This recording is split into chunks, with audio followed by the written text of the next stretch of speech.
Anak kita bukanlah kita.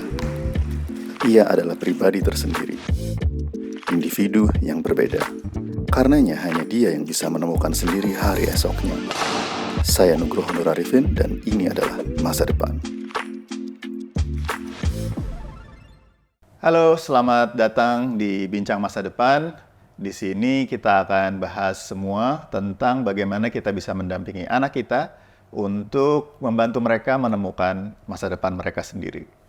Dan kalau kita berbicara tentang masa depan, ada satu bagian dari society yang mungkin terlalu sering di left out gitu ya.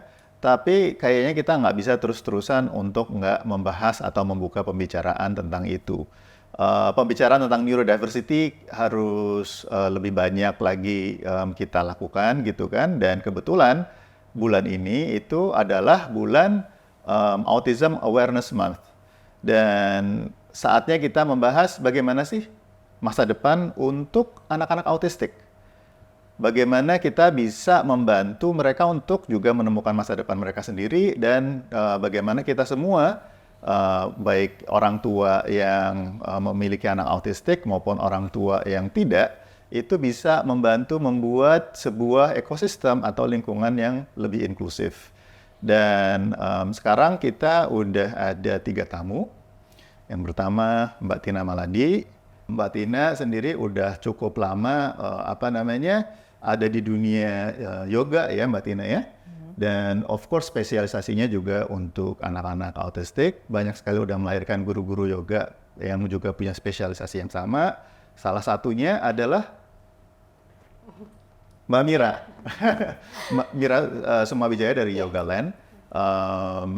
Yoga Land ini menarik. Kenapa? Karena dia adalah studio yoga tapi fokusnya ke anak kecil, ke anak-anak gitu kan. Biasanya yoga mah fokusnya ke mama-mama. Ini fokusnya ke anak-anak kecil, which is I think it's very good.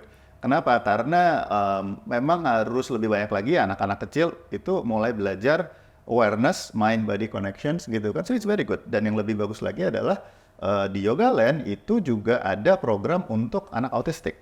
Ya. Jadi again inklusif untuk semua gitu kan. Yang di tengah adalah Mbak Niken Ayu dari Be Bright. Kalau yang dua ini spesialisasinya itu yoga. Nah, ini lebih ke fitness nih. Workout ya, bootcamp. Ya kan? So this is a good mix gitu kan between mobility, cardio, and strength training gitu sebenarnya. Ya kan? Karena mesti berkolaborasi dari semuanya biar lebih harmonis. Benar. Dan di sini sebenarnya kalau kita melihat it's already a good mix gitu. Dan tiga-tiganya ini sebenarnya menawarkan akses untuk kesehatan fisik dan mental gitu ya untuk anak-anak autistik. Jadi kalau kita melihat mungkin dari sudut pandang yoga kan of course it's all about flexibility lah yang orang physically bisa melihat, tapi sebenarnya yoga is more than that of course, right? It's also about awareness, mental health and whatever, right? Dan bisa diimbangi juga dengan again yang lebih sifatnya itu fitness centric gitu kan. So I think we have a very good start already, right? Dan so happy to have all of you here.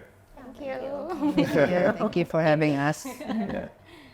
Okay, mungkin the first thing that I would like to ask and have a little bit of conversations about itu adalah bagaimana sih ceritanya kok masing-masing ini bisa kemudian masuk ke dunia ini. Because this is not something like, I work in a bank or whatever. This is very specific and then, this is about physical activities. Terus udah gitu, anak autistik lagi kan. Gimana? Dari mana? Jangan berdasarkan umur ya. Oke. Sebenarnya nggak langsung masuk ke sini sih. Panjang banget perjalanannya. Kalau diceritain, saya dulu awalnya kerja di advertising, di bagian fashion. Jadi kalau dilihat dari sekarang kayak jauh banget hubungannya bisa masuk ke yoga segala macam. Awalnya dimulai dari anak saya terdiagnosa autistik. Itu sih awalnya.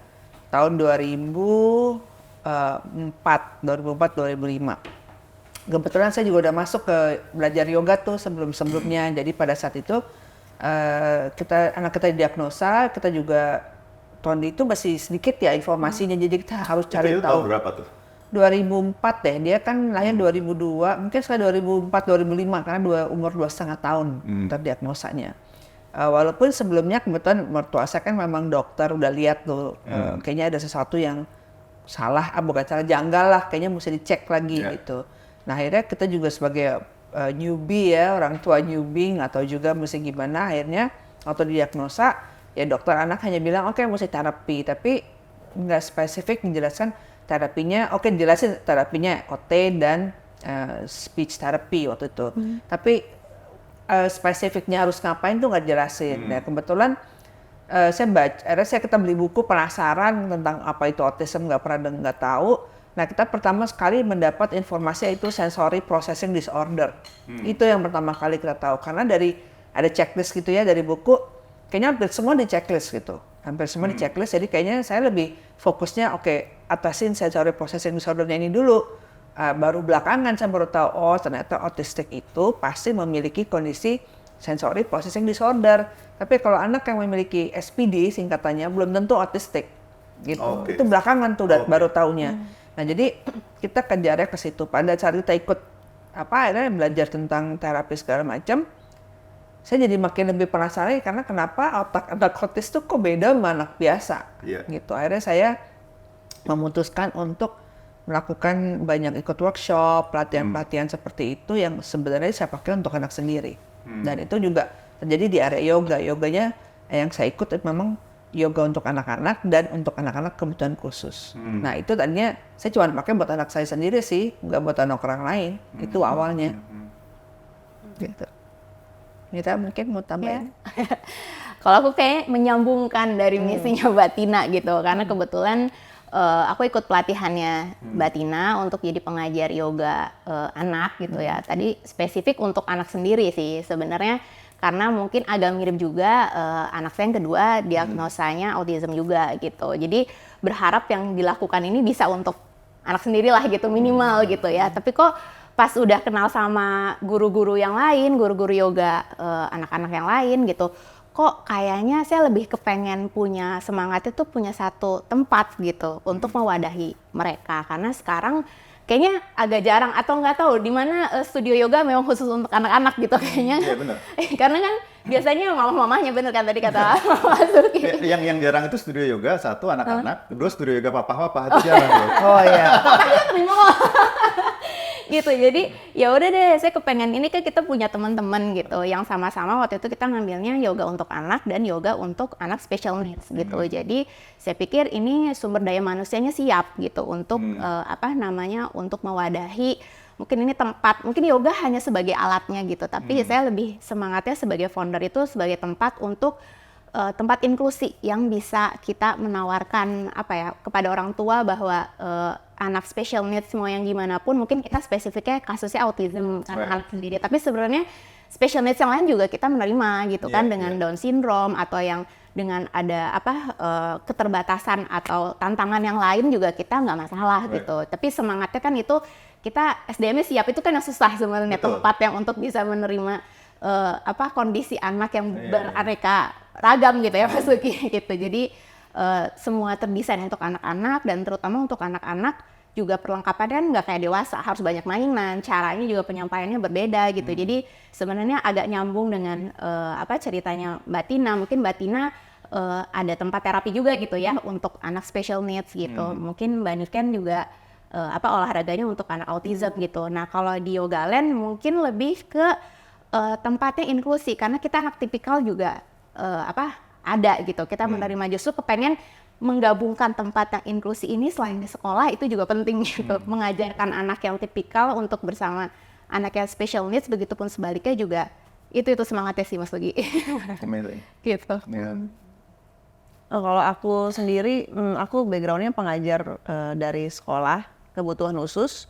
Tapi kita sekolahnya memang dikhususkan untuk remaja autis gitu, jadi 12 tahun ke atas. Dan selama saya mengajar tuh saya ngelihat mereka tuh perlu sekali kebutuhannya mereka tuh tinggi sekali gitu untuk olahraga. Karena mereka tuh butuh penyaluran energi, karena mostly mereka bisa dibilang hyperaktif ya.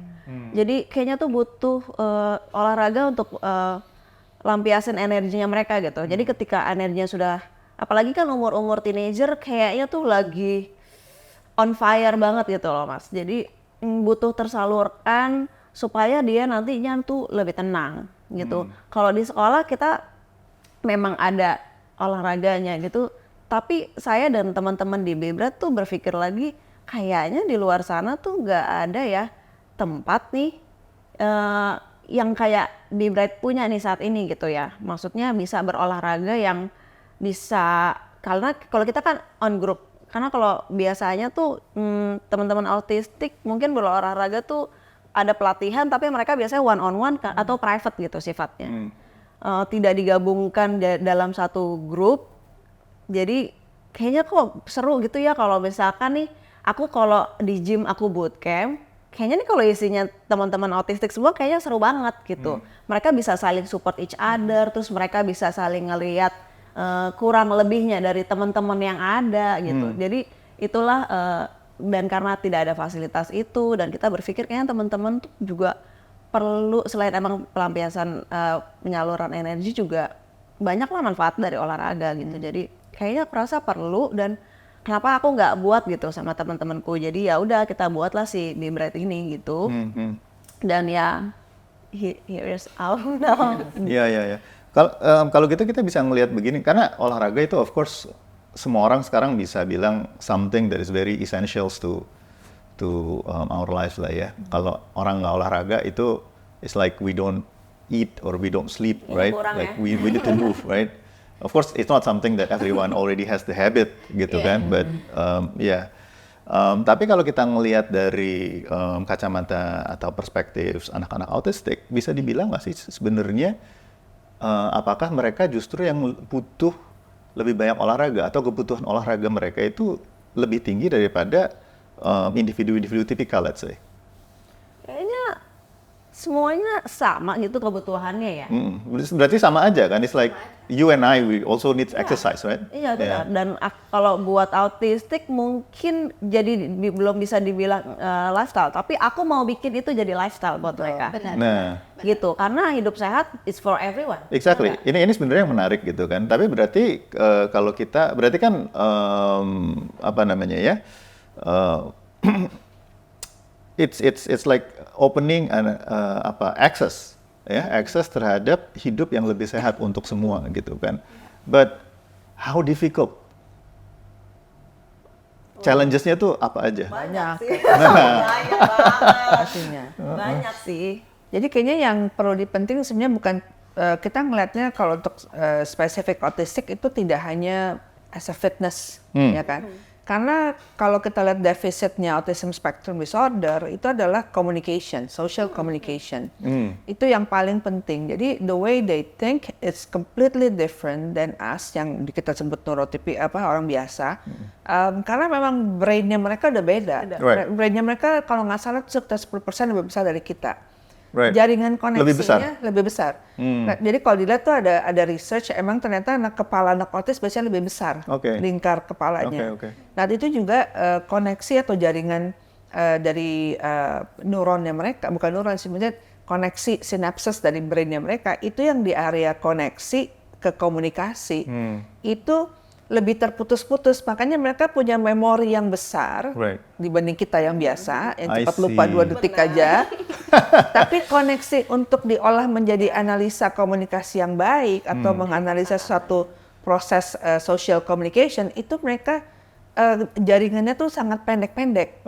Nah, tapi kalau kita memorinya sedikit, tapi jaringan kita yang di otak bagian depan namanya prefrontal cortex atau executive function itu lebih bagus. Nah, makanya kita bisa ngomong seperti ini. Nah, kalau mereka kan tidak bisa seperti itu karena memang defisitnya secara brain function itu udah beda. Nah, makanya jadi kita sebagai yang bekerja untuk komunitas seperti itu, kita mesti bilang kadang-kadang ke orang tua kalau autis itu bukan penyakit, jadi nggak bisa sembuh. Jadi bukannya punya anak autis di terapi itu jadi nggak autis itu juga enggak. Itu yang mesti disampaikan ke orang tua ya, karena kadang-kadang mereka punya ekspektasi gimana anak saya sembuh autis gitu kan, karena dia bukan pilek gitu kan. Jadi Itu. Nah sekarang kalau kembali lagi ke kebutuhan aktivitas, itu tadi yang saya lihat sebenarnya itu kebutuhan dari sensory processingnya mereka. Mereka punya kondisi disebut dengan sensory integration disorder atau apapun itu. Karena sekarang juga disorder tuh mereka juga nggak mau disebut seperti itu karena seperti sesuatu yang berbeda gitu ya. Tapi memang mereka punya kebutuhan sensori yang beda sama kita. Jadi ada terutama paling besar itu di auditory, di visual ya. Visual tuh bukan hanya melihat 20/20 tapi juga visual persepsi, artinya apa yang dilihat dan diproses di otak dan dilakukan dan dikirim message ke badan itu karena mereka nggak sinkron. Nah makanya fitness itu secara gerak itu bagus, yoga dan fitness itu bagus. Tapi kita mesti tahu metodenya mengajarkan ke mereka bagaimana. Dan itu yang masih sangat minim ya. Betul, pengetahuan seperti ini yang masih banyak orang belum banyak lah, bahkan di sekolah pun ya, pengalaman saya juga naruh anak di sekolah tuh bahkan kita yang info ke guru-gurunya, anak saya mesti begini. Jadi kayak pengajar-pengajar di tempatnya kayak Nick and Be Bright itu memang sudah di-equip untuk tahu, oh ini loh kalau anak-anak seperti ini mungkin mereka nggak bisa dengar fluid gitu karena too much di auditorinya mereka, atau mereka juga mesti step by step diinformasikannya. Jadi mungkin satu dua dulu ya aktivitasnya, mungkin oke dari sini kamu lompat hurdle, habis itu apa, baru itu stop, supaya mereka bisa punya waktu untuk proses gitu. Jadi saya rasa itu challenge-nya mungkin kalau orangnya nggak ngerti ya. Iya benar-benar. Ya, tapi kalau kita memang udah equip kita udah hari-hari itu, udah hari-hari kita jadi udah terbiasa lah. Terus apalagi ya, kalau aku sih di gym kadang kan kayak semi outdoor ya Mas, jadi cuaca yang ekstrim juga mempengaruhi gitu. Kadang kalau panas banget juga mereka juga nggak nyaman juga jadinya. Gimana? Kayaknya moodnya juga nggak oke, atau kayak hujan, atau misalkan berisik itu karena sensori auditori untuk beberapa anak itu juga sangat sensitif buat mereka gitu. Tapi ya walaupun begitu semangatnya mereka ya nggak pernah kendor sih menurut aku. Justru dengan sering mereka fitness, mereka jadi coping, punya coping mekanisme yang baik. Gitu, makanya tadi memang gerak dan yoga, mau yoga itu fitness, apapun itu lari, renang, pokoknya mereka harus gerak. Nah, jadi di usia mereka itu biasanya udah umur segini nggak usah terapi lagi gitu ya. Jadi nggak terapi dan nggak gerak akhirnya kan, itu PR-nya kamu. Karena kalau aku spesialisasinya sebenarnya untuk kalau yoga land ini lebih ke anak-anak kan, umur berapa Bu? 3 tahun. 3 tahun. Nah, belum ada diagnosa sebenarnya, jadi udah mulai yang ibaratnya ada something wrong nih gitu ya, udah mulai nih gitu kebaca, walaupun sebenarnya belum diagnosa autism. Biasanya autism diagnosanya nggak bisa langsung gitu ya, biasanya butuh proses gimana orang tuanya membawa langsung ke yang lebih spesifik lagi gitu. Nah itu tantangannya juga lain kalau ini. Ini kan dewasa yang udah benar-benar udah gitu. Diagnosanya udah ada ya. Aku sudah ada, maksudnya sudah apa saja yang mereka diagnosanya tuh apa aja tuh sudah detail lah di umur segitu ya. Terus jadi emang butuhnya tuh lebih gitu. Karena mereka udah nggak ke terapis lagi gitu. Tapi mereka harus tetap maintain itu. Karena kalau enggak hilang kan gitu. Nah karena yang kita lakukan, kenapa juga bootcamp? Karena di workout yang kita lakukan tiap minggu itu tuh part-part yang mereka lakukan juga di terapi center. Tapi ini settingnya sudah beda karena kayaknya di umur segitu udah nggak ke terapis lagi dong gitu. Jadi mereka perginya ke gym gitu. Merekanya juga sadar kan. Aku masa ke terapi sih umur segini, mereka juga sadar itu loh. Dan begitu mereka dibawanya ke gym dengan segala aktivitas fisik yang nggak beda jauh, cuman pakai alat gym gitu kan, itu merekanya juga ngebangun pride-nya mereka dan proud-nya mereka sebagai teenager. Oh iya, ini aku udah kenal nih gerakannya. And it also, it feels more of like a part of a lifestyle. Instead of like a therapy because there's something wrong with me, Iya, lebih kayak begitu. Jadi buat merekanya sendiri, mereka tuh walaupun ibaratnya ya komunikasi kayaknya agak kurang, nggak bisa gitu informasi ini aku tuh apa mungkin juga susah ya. Tapi secara yang aku lihat mereka tuh juga pride dan So it's good also for their self esteem, right? nah Iya kan? itu loh. Jadi walaupun nggak ke terapis, walaupun ini gerakannya maintaining mereka yang dulu gitu, tapi gue pergi ke gym Iya. dan gue ketemu sama teman-teman gue yang Social. seumuran sama gue. Yang social. Nah itu yang aku mau build itunya, mereka saling bertemu Very good. sama teman-teman yang seumurannya mereka. Karena ya sebanyak-banyaknya autistik yang ada di Jakarta, kayaknya ya segitu-segitu aja komunitasnya, kita segitu-gitu aja gitu. Ya. Nggak yang Jadi kayak ada Messi generasinya sih. Kayaknya sekarang kan kalau Mira generasi yang masih bawah. Nah yang kamu handle dan yang aku handle kebanyakan yang udah teens ya. Teens dan Jadi, dewasa. mereka ketemu sama yang seumurannya mereka dan nggak cuma anaknya doang sih sebenarnya. Jadi orang tuanya begitu ketemu juga mereka bisa support each other. Kadang-kadang Kayak ada support yang- group ya. Iya, Benar. jadi kayak support group. Tapi walaupun tidak diwadahi khusus nih gitu, begitu mereka kumpul di gym, walaupun nganterin gitu, tapi mereka bisa bertukar informasi gitu. Anak saya begini, kamu pengalamannya bagaimana? Mungkin orang tuanya bisa kayak gitu juga di tempat aku gitu. Jadi more than that lah gitu. Benar. Jadi sebenarnya kalau kita ngeliat, it's beyond just making or helping them punya fitness level yang lebih baik ya di luar ya, beyond dari kebugaran gitu kan. Tapi itu juga, ya kan, holistic, ya kan, dari mulai social skills tadi kan, terus kemudian build self esteem gitu kan. Intervensi terapi juga selain terapi, intervensi selain terapi. Iya, tapi kuncinya mungkin it's not only about physical activities gitu ya, tapi mungkin juga itu ya, group setting ya. Itu Social, juga bisa, iya. ya kan? Iya. Dan kita nggak bisa lepas kalau autism spectrum disorder itu adalah bagian dari mental health. Right. Kita nggak bisa lepas karena banyak research bilang mereka itu kondisi seperti itu banyak yang nggak kediagnos. Dewasa juga banyak yang nggak kediagnos, akhirnya jadi lead to depression, anxiety. Bahkan di luar pun saya nggak tahu, mungkin di sini ada datanya juga, lead to suicidal. Itu banyak sekali. Unsurprising. Nah, jadi karena apa? Karena mereka merasa sendiri, nggak punya teman gitu kan, karena nggak bisa bergaul. Karena by the end of the day, I think itu pasti sama aja kan. Betul, kita kan social creature, kita nggak bisa, walaupun kondisi apapun. Isolated gitu kan susah banget. Isolated. Jadi mungkin pandemi menjadi topik yang besar-besaran ya, mental health ya. Dulu saya belajar tentang trauma itu di tahun 2017. Saya bingung bawa ke sini bagaimana ya, saya mention soal trauma kan kayaknya trauma itu kayak tabu perang, banget ya. gempa gitu ya. Yeah. Tapi kan enggak, dan itu ternyata benar-benar close connection sama mental health. Jadi balik lagi ke autism spectrum itu, gerak dan physical activity itu tuh benar-benar nggak bisa lepas dari mental health. Karena saat mereka gerak kan sekarang research ada banyak ya, bilang itu ada hubungannya ke dopamin, serotonin, norepinephrine, itu kan good chemical dari otak kalau kita exercise. Right. Nah, jadi secara tidak sadar mereka feel good about themselves. Jadi, Exactly. karena bangun rasa bangga itu kan lebih sulit ya daripada ngajarin matematika atau baca ya. Kayaknya Ya kan? udah ada teorinya gitu. Ini gitu. karena nggak ada teorinya dan pendekatannya kita ke merekanya juga khusus gitu, beda gitu kayaknya. Kayaknya beda gitu pendekatannya kita juga ke merekanya juga kan lain gitu. Lebih kayak mesti heart to heart, bener-bener kita juga sebagai gurunya atau coachnya, disebutnya apa juga dalam yoga, tapi kita tuh mesti ngelihat benar-benar anaknya tuh full gitu, lebih dalam lagi gitu.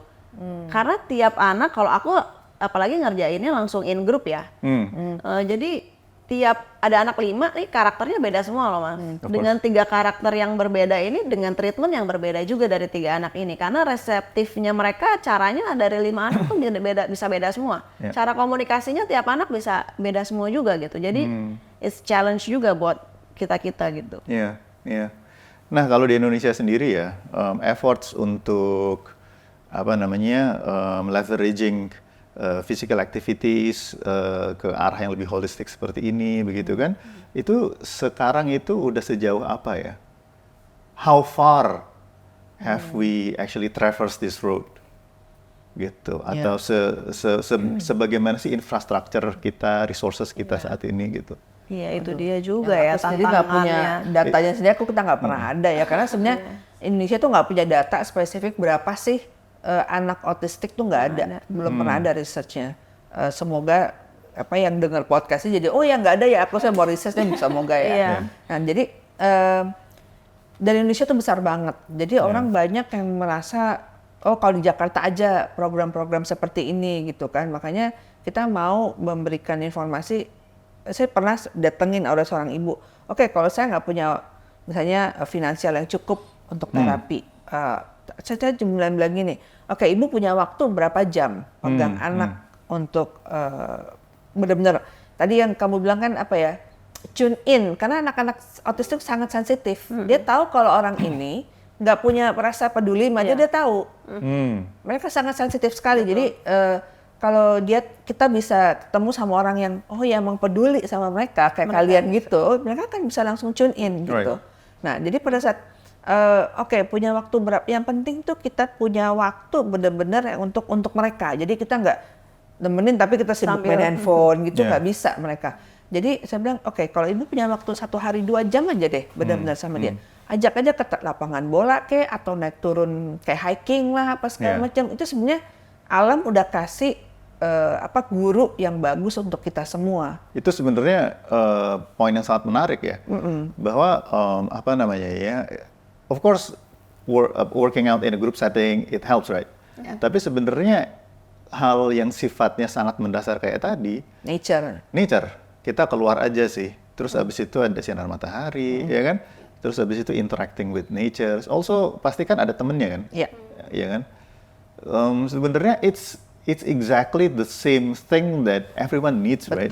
Iya kan? Betul. But then we often forgot the very essential things because we kind of like mungkin jadi kayak berkebutuhan khusus, harus ada perlakuan yang sangat khusus gitu kan? But by the end of the day we're all the same. Iya, karena mereka at the end of the day juga bakal ada di society juga toh. Bener. Maksudnya sebagaimana kebutuhannya mereka juga. Ya kalau sekarang mungkin banyak yang autism awareness, terus orang-orang di luar sana untuk sadar bahwa harus bisa menerima gitu lah, mencoba menerima dari kita nih yang autistik itu. Tapi kita nih dari yang autistiknya juga, nih dari yang sisi sininya, kitanya juga harus bisa menyiapkan anak-anak kita untuk ada di society-nya juga gitu. Jadi mau nggak mau mereka juga harus siap akan itu gitu. Ya, mungkin Mira banyak pengalaman anaknya sering ngajak jalan-jalan terus. Gimana tuh Mir? Karena benar-benar ngaruh banget Mas Nugi tadi. Mungkin karena anak autistik itu susah untuk berkomunikasi gitu ya. Jadi mereka mungkin ada ini mau ngomong apa nggak bisa gitu ya ibaratnya gitu. Jadi kan jadi ke energi yang lain gitu. Nah pada saat energi yang lain tidak tersalurkan, itu kan mereka bikin tantrum. Kita yang itu kan masih jadi cenayang ya. Ini tantrum kenapa nih gitu dan interpretation. Iya.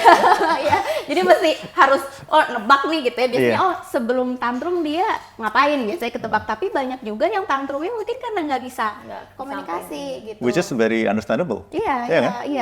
Itu aja kan mungkin orang yang terdekatnya harus mengerti. Apalagi kalau dia lagi ada di luar gitu kan. Nah, saya benar-benar ngerasa banget pada saat anak itu terbuang energinya dengan kegiatan fisik, itu tuh mereka akan jadi kalem gitu. Dan sebelum sekolah, anak saya sendiri harus melakukan kegiatan fisik, entah itu jalan kaki atau misalnya melakukan itu, dia akan lebih konsentrasi. Itu juga mendukung untuk kegiatan sekolah kan gitu. Jadi kan komprehensif gitu ya. Jadi antara kegiatan fisik gitu sama kegiatan-kegiatan lainnya. Dan misalnya kalau untuk saya di yoga gitu kan itu udah bisa untuk melatih koordinasi kan anak autism juga ini ya sulit untuk koordinasi tubuhnya gitu. Jadi mungkin kan setiap anak kayak orang tipikal aja, tipe olahraganya kan ada yang suka yang heboh gitu ya, ada yang lebih kalem gitu. Nah mungkin kalau yang fitness atau yang gym sebenarnya itu hanya yoga pilihan gitu kan orang tuanya.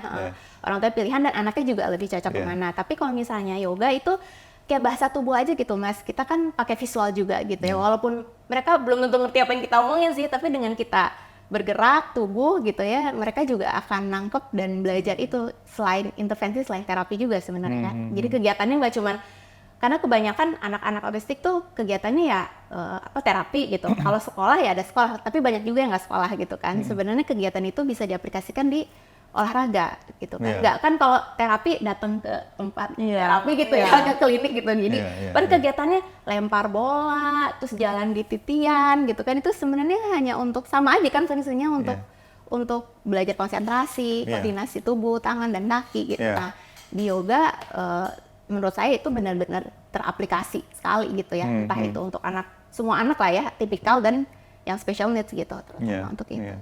Buat gurunya juga kali Bu. Iya. Iya, sama. Buat guru-gurunya That's different topics.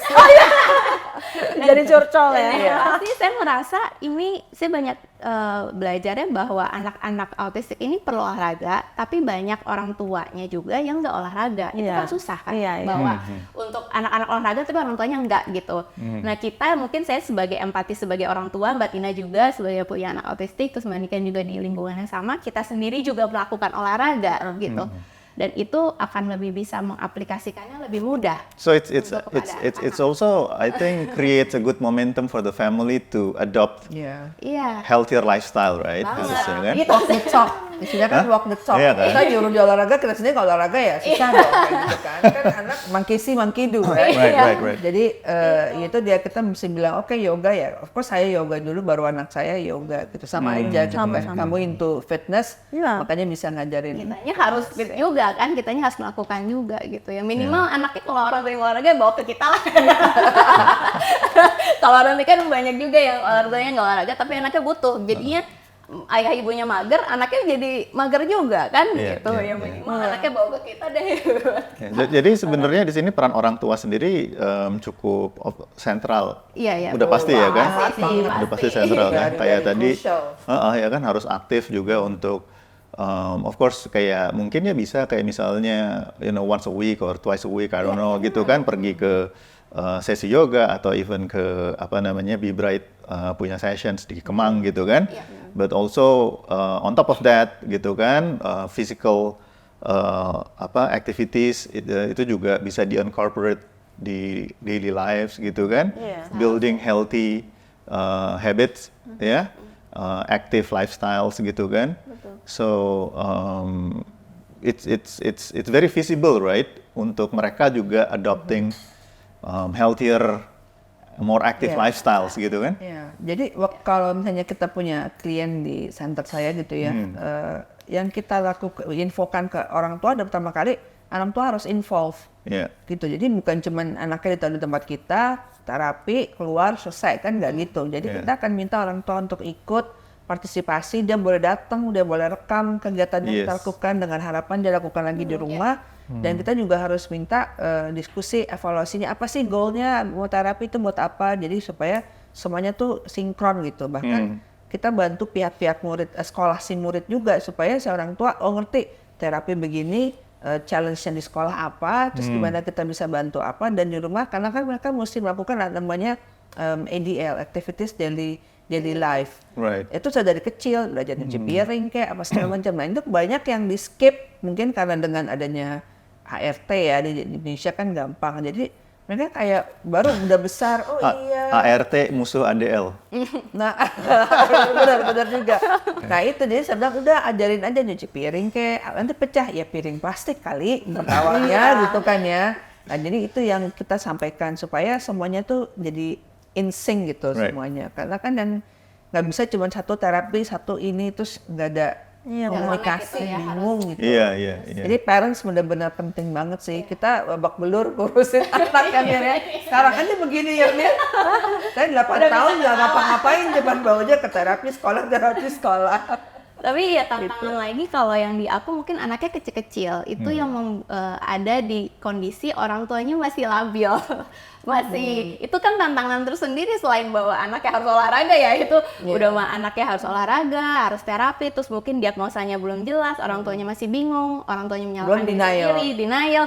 Masalahnya kan orang tua sama anak itu aja udah masalah hal yang berbeda gitu kan. Jadi saya justru kepengen adanya Yoga Land ini sebenarnya tempat untuk orang tua nggak ngerasa sendiri gitu. Karena saya dulu ngerasanya kok saya minoritas ya gitu, saya beda sendiri nih, saya harus ngapain, minta tolong ke orang yang nggak ada pengalamannya kan juga bingung kan, nanya ke dokter psikolog juga mungkin hanya sarannya begini, melakukannya sendiri kan kenyataannya realitanya lain lagi gitu. Jadi sebenarnya butuh komunitas atau sama-sama orang tua yang sama-sama merasakan itu juga, dan saling support. dan saling support pastinya gitu ya. Dan itu kan dibutuhkan untuk support orang tuanya juga gitu. Benar. Beberapa waktu belakangan kan jadinya aku juga banyak spend time ya kan dengan orang tua dengan anak autistik. Itu Gimana? pengalamannya cukup it's also a highlight lah, right? Karena aku ngerasa anak-anak special needs itu akhirnya in some ways membantu orang tuanya menjadi special people, you know. Aku sering kali ngobrol gitu ya, and then I get a lot of wisdom, insights. Something that even a lot of people trying to have, but it's very difficult. Acceptance, patience, gitu kan? It's very moving. Karena, you know, it's almost like I'm envious, but also, you know what I'm saying. Nyampur. And then, oh my God, so much wisdom, gitu kan? Yeah, so special kids needs actually help their parents to be special human. I think that's my personal take so far. One of it, yeah, one of them. Dan mungkin lebih kepepet ya. Kita nggak ada jalan keluar ya nggak sih maksudnya? Karena aku jadi terharu juga sih kalau ada orang yang suka bilang special needs parent jadi special people. Sebenarnya kalau saya ngeliatnya kayaknya kita lebih kepepet deh. Kita mesti hidup gimana? Soalnya gimana ya? Survivor. Kayaknya. Sebenarnya kalau nggak begini pusing juga. Maksudnya anak saya dulu nggak ngomong kan. Terus makan juga picky eater segala macam deh orangnya problem. Itu kalau ada sensori 8 semua tuh semua problem deh anakku kan. Jadi makan nggak mau, tidur susah, terus segala macam tuh udah nightmare banget. Jadi kayaknya makanya saya pengen belajar segala macam karena pengen supaya dia tenang, kita juga tenang ya. Gak sih kalau dia nggak tidur kan udah nggak tidur ya. Terus akhirnya makanya saya pikir ya udah thank you banget sih kalau ada orang bilang itu wisdom ya. Sebenarnya kita pengen gimana caranya ya supaya dia tidur aja pertama tuh itu. Jadi memang tapi banyak belajar sih yang kita banyak belajar tuh. Mungkin yang pertama adalah menghargai hal-hal kecil banget. Itu Ya, aku dapat banget. Ya kayaknya kalau dulu anak orang, anakku bisa baca ini, mana boro-boro bisa baca ya. Mau bilang ke toilet aja nggak bisa gitu kan. Precious kan? Nah, jadi pada saat dia bisa bilang mau pup aja kayak langsung, dia mau ke toilet beneran gitu lah, udah langsung kayak yeay gitu. Padahal cuma simple buat orang kayak pasti gitu aja nggak bisa gitu kan. Tapi buat kita tuh precious gitu. Karena itu benar-benar akan membuat hidup kita jadi lebih mudah. Dan itu membuat orang-orang yang juga nggak ada di lingkungan ini gitu kan, atau orang tua yang anaknya mungkin tipikal gitu ya, lebih bisa appreciate apa yang mereka sebenarnya juga udah punya gitu kan, ya kan?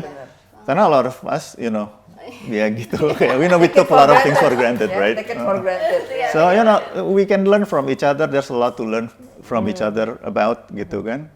And I think one of the interesting points from these conversations itu adalah selama ini kita berbicara diversity itu a lot of it's all about banyak lah ya aspeknya itu kita berbicara whatever, you know, ethnicity lah, you know kan, race lah, whatever. Tapi sebenarnya neurodiversity, bahwa manusia itu nggak semuanya itu punya struktur otak yang seragam gitu kan, and that is something that we need to accept and learn from each other. I think, you know, I think there's something exactly banyak yang belum tahu. Kalau ya bilangnya apa ya, kalau anak autis itu dibilangnya apa ya Mbak Tina? Kalau yang nggak paham tuh Gila.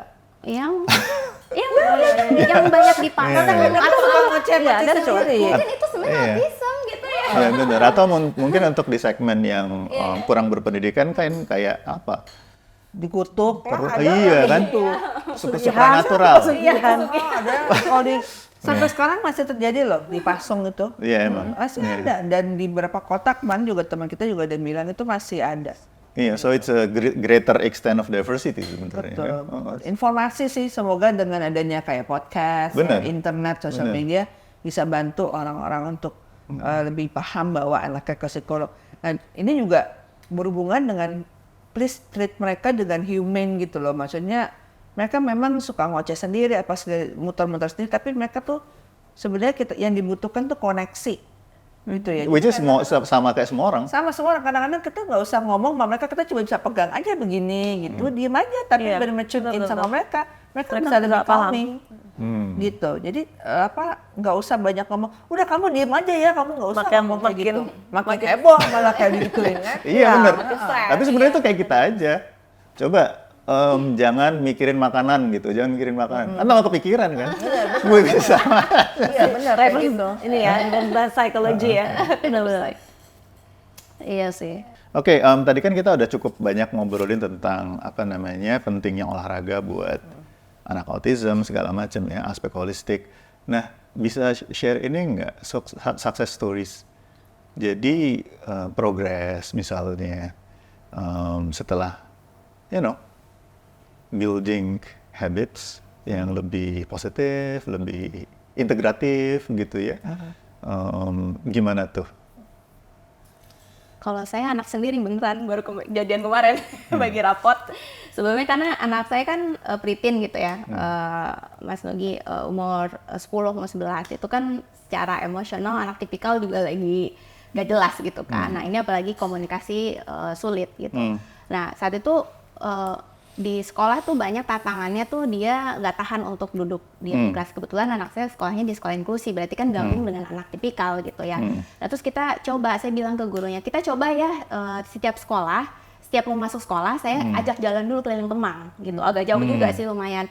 Itu dilakukan dan itu benar-benar dia datang ke sekolah udah lebih kalem gitu. Jadi nggak lagi high juga gitu, nggak lagi ada yang nggak jelas juga, jadi itu benar-benar kejadian gitu. Dan kalau misalnya kita di yoga itu kan mengajarkan anak-anak dari dini untuk belajar bernafas gitu ya. Jadi mereka tahu pada saat mereka marah atau misalnya tantrum atau misalnya apa tuh mereka tahu cara menenangkan, orang tuanya juga tahu. Tapi sebenarnya berarti Giza untuk aspek itu sebenarnya udah beberapa langkah di depan.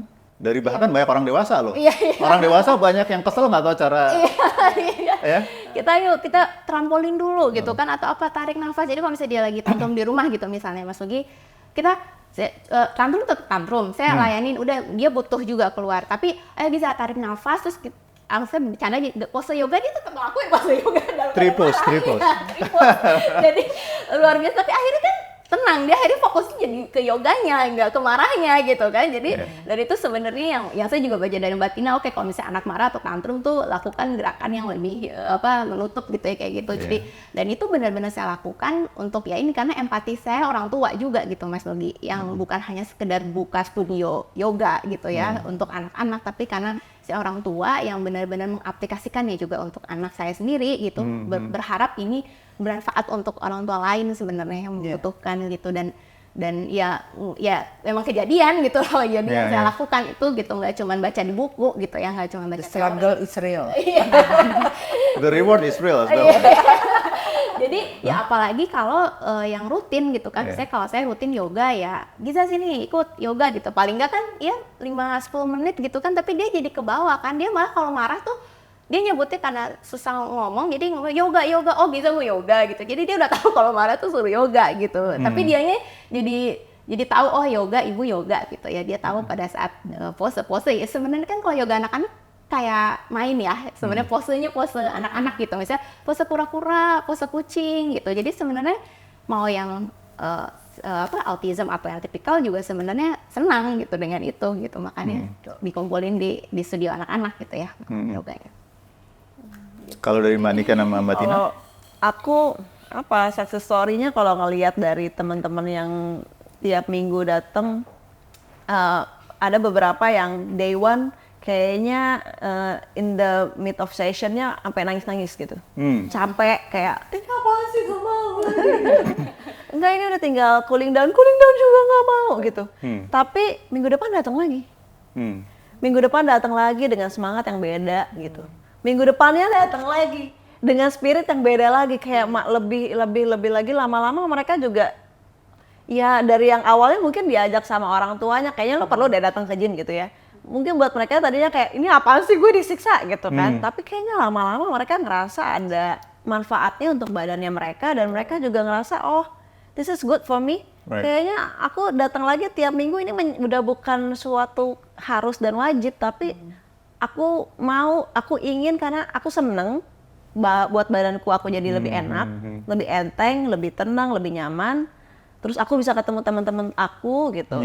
Jadi ada beberapa teman-teman yang di Be Bright nih, mereka itu datang ke Be Bright as a reward, gitu. Jadi dari orang tuanya kalau nggak pinter minggu ini nggak usah ke Be Bright tuh, ada yang dari Lebih dark aja kamu. bidak gitu ya. Iya kayak banyak tapi yang kayak gitu. Iya nih, kalau udah aneh-aneh aku bilang kalau saya datang ke gym gitu nggak mau gitu. Jadi mereka juga jadi termotivasi untuk tiap minggunya juga, oh gue harus bagus biar gue bisa dianterin ke Be Bright nih gitu. Jadi itu juga ada delay ya, ada delay daripada setelah proses dan feel good about it afterwards. Itu kan mereka ada delay ya. Nggak langsung ngerasa. Jadi pas ternyata enak gitu ya. Ya mungkin kayak kayaknya lebih enak ya, tadi kayaknya ruwet-ruwet sama dong gitu kan. sama kayak kita kalau misalkan kayaknya tuh di kantor udah banget gitu, terus kita ke gym pulang, duh gue Enakan kan? udah lupa lah gitu tadi apa ya masalahnya, kan sama kan kayak gitu kan. Tapi kalau baru-baru jadi ada masalah baru tuh. Capek banget. Saking badan. Aduh, mau mandi susah gitu ya. Betul. Kalau dari saya mungkin yang saya bisa sharing adalah karena dulu anak saya sendiri tuh memang punya problem di auditory. Itu benar-benar dan visual. Jadi ternyata belakangan saya baru tahu juga ada seorang mentor saya bercerita tentang kalau anak autistik itu memang hampir 80% problemnya di auditory dan di visual. Dan itu ternyata impact-nya luar biasa. Impact-nya itu adalah dari regulasi, kemampuan membaca, kemampuan matematika juga berdasarkan dari situ, dan speech dari situ. Jadi waktu itu saya coba menggunakan pendekatan intervensinya yaitu dari auditory dan visual, ya. Dan ternyata itu besar luar biasa dampaknya ke anak saya, dia bisa baca, bahkan dia ngerti comprehension. Nah itu PR tuh, anak autis itu kan nggak bisa baca tapi nggak bisa pemahaman gitu. Dan ternyata itu berhubungan dengan auditory dan visual. Jadi kita gabungkan semuanya, makanya saya bilang semua orang tuh harus ditulis sebagai holistic, jadi mind and body connection. Jadi dari auditory dan visual itu tadi benar-benar menyatukan semua integrasi sensori yang dia bisa merubah pemahaman dia terhadap sosial. Dan juga aktivitas fisik itu memang anak saya selalu sehari 2 kali exercise-nya setiap hari. Really? Plus yoga sendiri. Dulu saya sekarang udah pakai YouTube lah, udah gede kan, udah 21. Itu tiap hari. Karena saya jelasin kalau kamu nggak exercise, plus dia doyan makan, jadi harus ada exercise-nya. Jadi kalau nggak exercise itu it's not good for your body. Dan dia udah mulai mengerti. Jadi udah umur 20 udah tahu. Berarti udah ada habit yang udah gue harus olahraga tiap hari gitu harus itu. Walaupun dulu nangis naik turun tangga gitu, terus kayak gitu nangis. Tapi ya terus nggak ada pilihan kan, terus ibunya kayak begini bentuknya kan. Ya sorry deh, terus aja lagi mau nangis kayak mau apa gitu ya udah terusin. Nah jadi saya lihat kenapa saya ambil apa yang saya ajarin ke anak saya dan saya terapin di center saya, yaitu menggunakan musik. Jadi efek musik itu juga luar biasa gitu, efek musik. Karena itu berhubungan tadi kalau Mira bilang suruh tenang, tarik nafas. Jadi memang sekarang lagi gila-gilaan nih di social media tentang breathworks. Nah, dan memang anak-anak autistik itu karena mereka anxiety-nya tinggi dengan adanya sensory processing mereka yang tidak terintegrasi dengan baik, sehingga menimbulkan rasa anxious. Ya kan mungkin kayak kita ada suara AC di belakang nggak gitu badar ya, nggak terlalu. Tapi buat mereka tuh jadi itu yang dominan daripada suara orang yang ngobrol. Kan jadi bayangin aja kalau itu yang nanggung itu lebih dominan daripada dengar suara orang. Nah jadi anxiety-nya mereka naik. Nah jadi dengan adanya tadi olahraga dan segala macam dan dikombinasikan dengan terapeutik, saya pakai programnya namanya therapeutic listening. Nah itu bantu mereka untuk lebih calming dan terutama tidur. Anak autistik itu sulit tidur. Ya kan banyak banget tidur. Dan kalau udah sulit tidur bangunnya tidurnya nggak teratur, bangunnya juga ada bete. Benar. Akhirnya dia bete. Gitu kan. Jadi itu yang penting untuk anak-anak, orang tua mungkin atau guru tahu kalau anaknya kurang tidur pasti emosinya naik turun.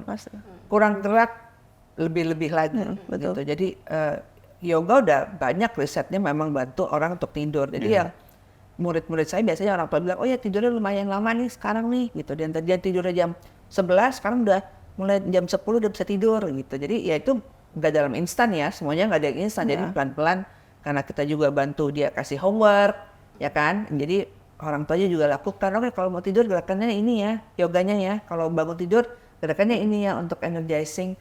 Nah biasanya orang tua yang rajin kelihatan tuh hasil pada anaknya. Gitu. Jadi balik lagi kan, involve orang tua emang. Bener. Soalnya kayak kemarin pas kita ke Be Bright itu kan ada dua apa section ya. Yang kiri itu yang lebih beginners ya. Yang kanan itu yang buat lebih advance gitu kan. Itu emang kelihatan perbedaannya itu cukup jauh ya. Jadi kalau yang di kanan itu kalau nggak ada yang ngasih tahu bahwa mereka itu sebenarnya autistic, itu nggak akan kelihatan. Karena kan kayak it's like on first glance gitu ya biasa aja gitu kan. Jadi sebenarnya emang progresnya itu bisa sedramatis gitu ya over time gitu kan. Iya, betul. Tapi kan they through a lot of proses yang betul. berdarah-darah nggak sendirian. Maksudnya berdarah-darah nggak sendirian tuh bukan cuma anaknya juga, tapi orang tuanya, plus nanny-nya, plus driver. Plus nanny dan driver. Iya. Plus nanny, plus driver.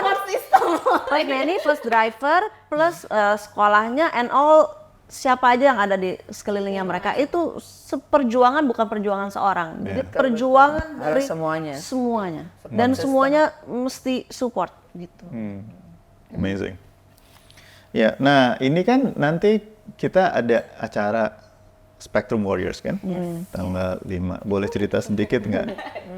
Acaranya apa? Terus Ini yang nanti... memanggil. Gimana Mbak Tina? Jadi sebenarnya gini, itu dia dari pengalaman saya juga ya, punya anak autis itu, saya bilang nggak bisa anak autis tuh nggak gerak tuh nggak bisa. Gitu. Tapi kok masih banyak parents yang nggak sadar kalau anak itu penting lagi. Karena saya suka sedih kalau dengar orang tua tuh, oke, weekendnya kemana? Ke mall.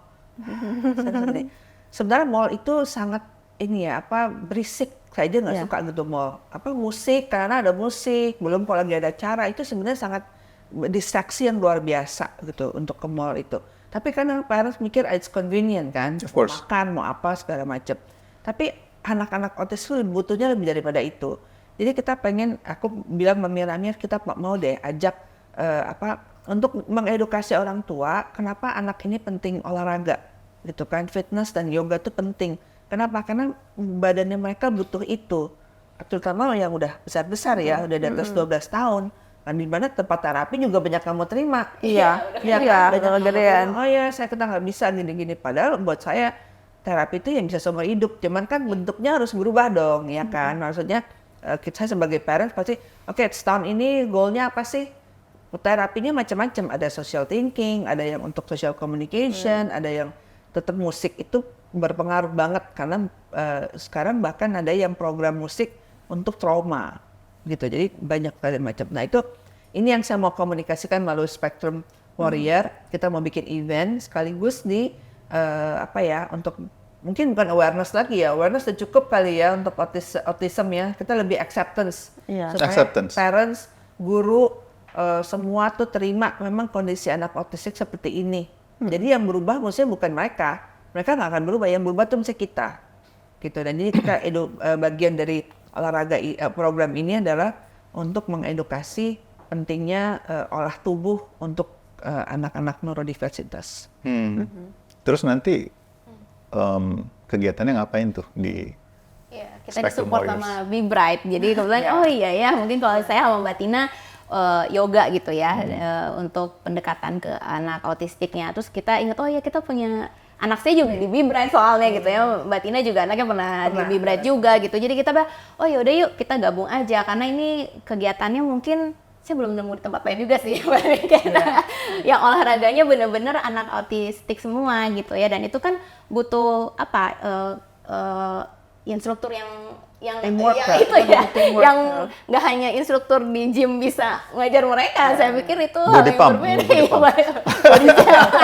Masih punya hati lah. Iya, itu kan itu perihal yang berbeda juga gitu kan. Jadi kok kayaknya seru kalau untuk kita gabungkan gitu. Iya. Dan jadi lebih lebih utuh ya.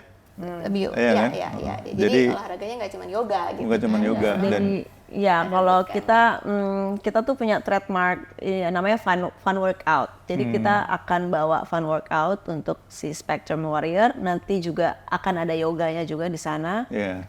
Jadi kita sama-sama nih abis kayaknya udah yang energize ditutup sama yang lebih calming untuk penutupnya gitu. Ya. Iya. Jadi harapannya itu juga bisa jadi gateway untuk anak-anak autistik lain yang mungkin belum pernah terekspos, ya kan, dengan group Kegiatan, settings, exercise, workouts gitu kan, Iya. dan kemudian bisa membantu juga untuk mereka dan orang tuanya membangun habit hidup yang lebih sehat, yang lebih kondusif, untuk kemudian ujung-ujungnya pasti membantu mereka untuk bisa lebih mudah terintegrasi dengan society gitu kan, dan juga untuk masyarakat juga itu tadi ya, it's not only about being aware, like a lot of people already aware, apalagi di big cities ya, tapi it's about accepting and then what accepting actually means gitu kan.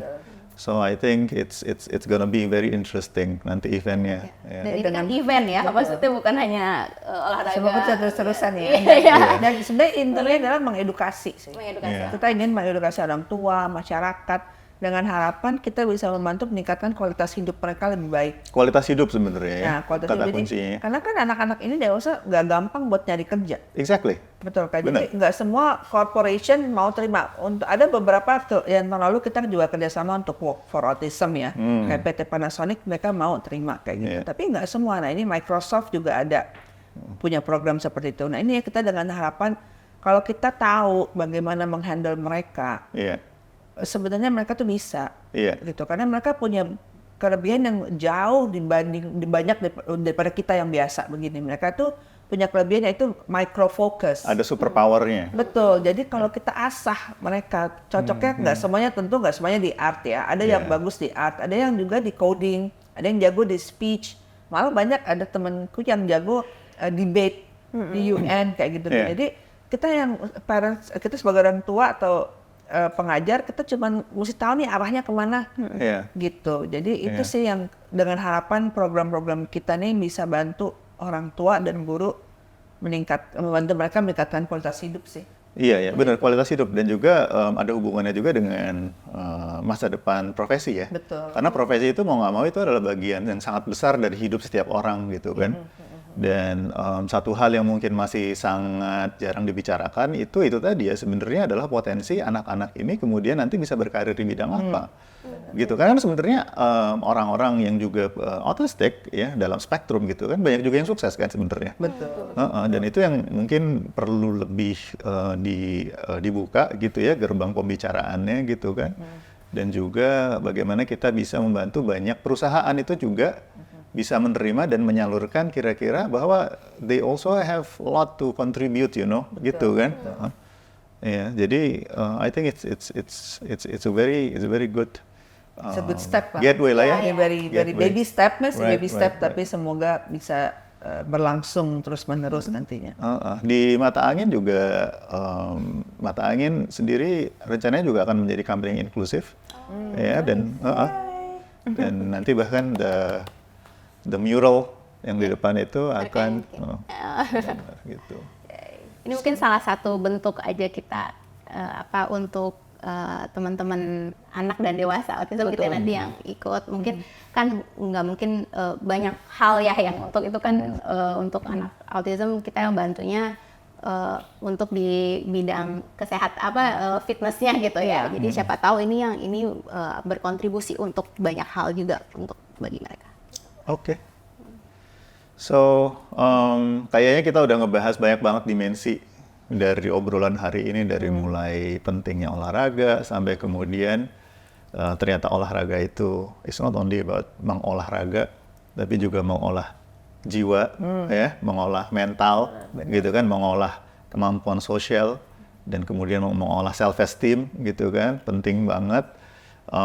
Dan kita bahkan juga udah ngobrol kemungkinan bagaimana itu semua bermuara nanti peningkatan kualitas hidup, ya kan, membantu mereka untuk menemukan profesi yang tepat, dan juga bahkan kita juga harus terus-terusan berusaha supaya membuat banyak perusahaan gitu kan, itu bisa menemukan jalan bagi mereka bisa ikut berkontribusi gitu kan, karena mereka by the end of the day juga pasti punya superpowers yang you know, mungkin sekarang masih underappreciated atau bahkan belum terlalu banyak ditemukan gitu kan. Karena kayaknya belum ketemu dari mereka buat perusahaannya sendiri, buat menerima mereka juga kayaknya masih tanda tanya gitu. Apa yang anak-anak ini bisa lakukan? Bisa contribute gitu Iya, kan. kontribusinya tuh di sebelah mana sih? Bener. Walaupun mau dibilangnya punya superpower yang sebelah mana gitu, mungkin dari Show me gitu. iya, yang mana nih gitu. I have a business plan, show me Iya, gitu. gitu. Mungkin Itu dari perusahaan juga. realitanya memang seperti itu. Perusahaan juga masih mempertanyakan itu, dan mungkin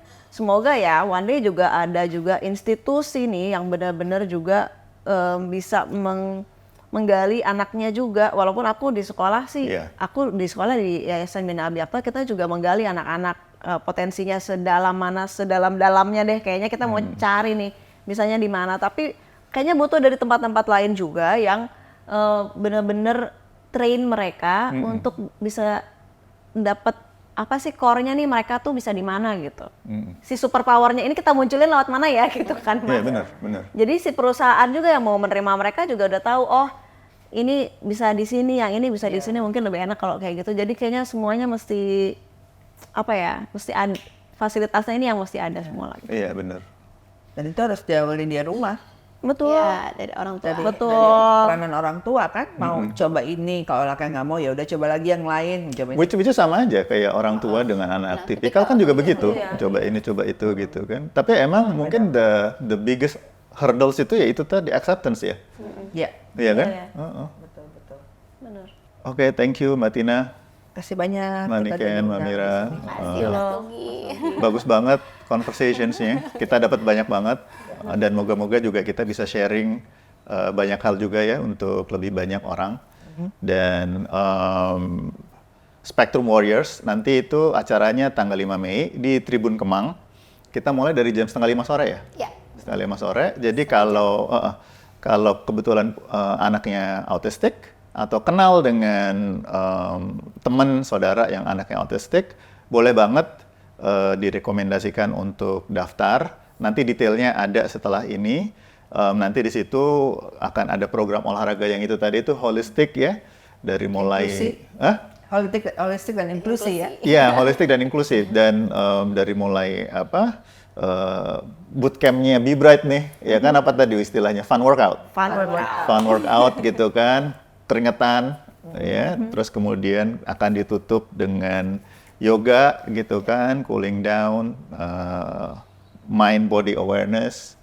So I think it's gonna be a very good opportunity again to build healthier lifestyles. Bukan cuma buat anaknya yang akan menjadi lifelong habits, hopefully, tapi juga buat seluruh keluarga gitu.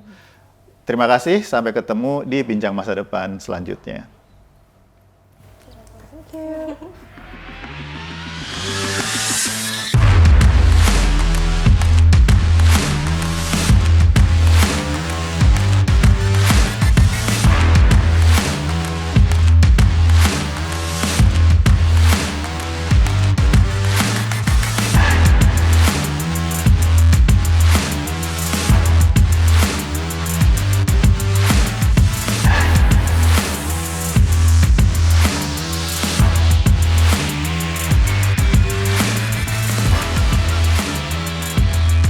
Masa depan, bantu dia temukan hari esoknya.